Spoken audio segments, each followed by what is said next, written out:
Yoshinobu Yamamoto walked into the clubhouse and didn't say a word. That was what people noticed first. Not anger. Not tears. Not the kind of visible emotional collapse that cameras are always hunting for in moments like this one. Just silence. The particular, heavy silence of a man who has just been told something he didn't expect to hear, and is still deciding what to do with it. He walked to his locker. He reached up. And in front of teammates who didn't yet know what to say, who were still absorbing the news themselves, he removed his jersey from the hook where it had hung since the day he signed the richest contract for a pitcher in baseball history. He folded it. Carefully. The way you fold something you respect, even when you're putting it down for the last time. And then he said the words that would travel through every corner of American sports media within the hour. Then I'll take number 7. No anger in his voice. No bitterness that anyone could clearly detect. Just the quiet, almost unsettling calm of a man who had absorbed a shock and decided, in real time, exactly how he was going to respond to it. He wasn't asking for his old number back. He wasn't demanding an explanation. He was telling the room, and through the room, the entire baseball world, that whatever had just happened to him, he was not done. He was choosing a new number. A new chapter. A new identity inside the only organization he had ever played for in this country. This is the story of the day Dave Roberts made the most shocking roster decision of his managerial career, and the day Yoshinobu Yamamoto decided to write the next chapter himself. It started in Roberts' office, behind a closed door, in a conversation that lasted less than 15 minutes but would reshape the entire structure of the Dodgers roster by the time it ended. Yamamoto had been called in alone. No agent present, there hadn't been time to arrange it, and the meeting itself had been scheduled with an urgency that should have been its own warning sign. He walked in expecting a conversation about his next start, about workload management, about the kind of routine strategic check-in that managers have with their frontline starters throughout a long season. What he got instead was Roberts, sitting across from him, with the particular stillness of a man who has rehearsed a difficult conversation in his head more times than he wanted to admit. Roberts didn't open with small talk. He didn't ease into it. He told Yamamoto directly that, effective immediately, he was being removed from the active roster. Not optioned. Not given a maintenance schedule. Removed, in the permanent, structural sense that leaves no ambiguity about what comes next. The reasoning, when Roberts laid it out, wasn't about performance in the traditional sense. It wasn't about an injury either, not in the way the public would initially assume. It was about fit. About a roster that had changed shape so dramatically, so quickly, that the version of the pitching staff Yamamoto had been signed into 18 months earlier no longer existed in the way anyone had originally planned. Ohtani's emergence as a full-time pitching option, reliable, dominant, occupying exactly the kind of frontline starter role that Yamamoto's contract had been built around, had quietly shifted the calculus of the entire rotation. What the front office was looking at wasn't a question of who was better.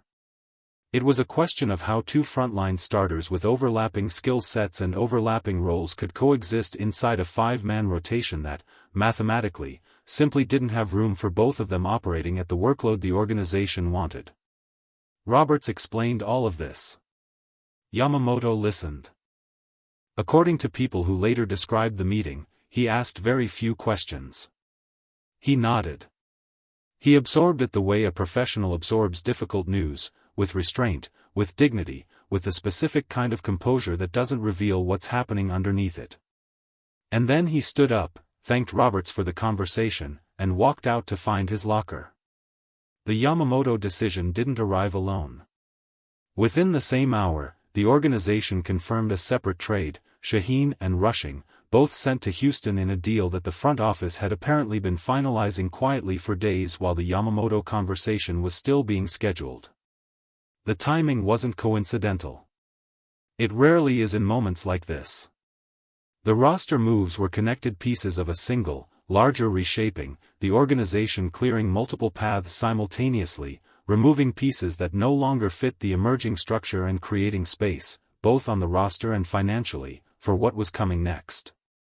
Reporters who had gathered for what they expected to be a routine afternoon found themselves trying to process three separate, significant pieces of news within the same news cycle. 2 players traded. One of the most expensive starting pitchers in franchise history permanently removed from the roster.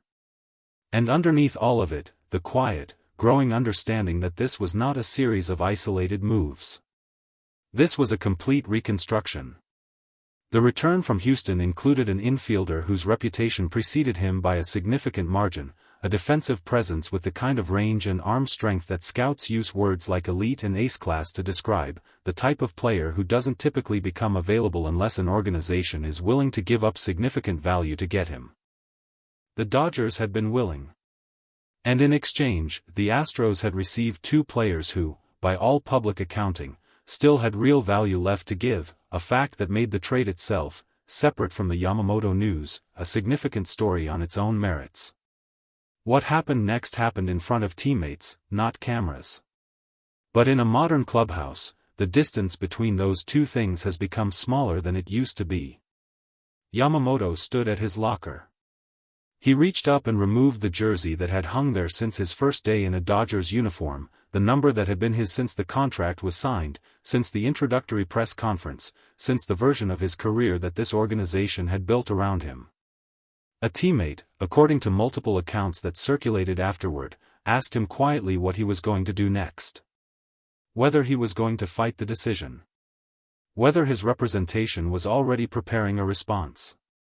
Yamamoto's answer was simple.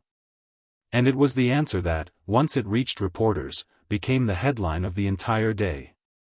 Then I'll take number 7. It wasn't a number with obvious sentimental weight in his personal history, at least none that had been publicly known before that moment. Which made the choice feel less like nostalgia and more like a statement.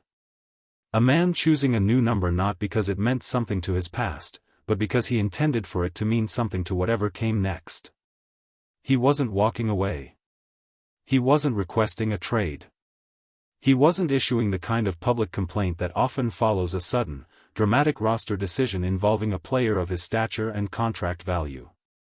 He was choosing a new number and, by extension, declaring his intention to remain exactly where he was, to find his place in whatever the organization built around him next, even if that place looked nothing like the role he had originally signed up for. When Roberts addressed the media later that day, the room was packed in a way that Tuesday afternoon press conferences rarely are. He didn't try to minimize what had happened. He didn't reach for the careful, deflecting language that organizations often use when a decision involving a star player threatens to generate more controversy than clarity. "This was one of the hardest roster decisions I've made in my time here," he said. "Yoshinobu has been exactly what we hoped he would be when we signed him. This isn't about his ability. This is about where our roster is right now, and where it needs to go." A reporter pushed immediately on the obvious tension in that explanation. If Yamamoto's ability wasn't in question, how could removing him from the roster entirely make sense? Roberts took the question directly. "Because right now, with Shohei doing what he's doing on the mound, and with the way our roster construction has to work financially and competitively, we can't carry 2 starters at this level the way we're currently built. That's not a knock on Yoshinobu. That's math. That's roster construction.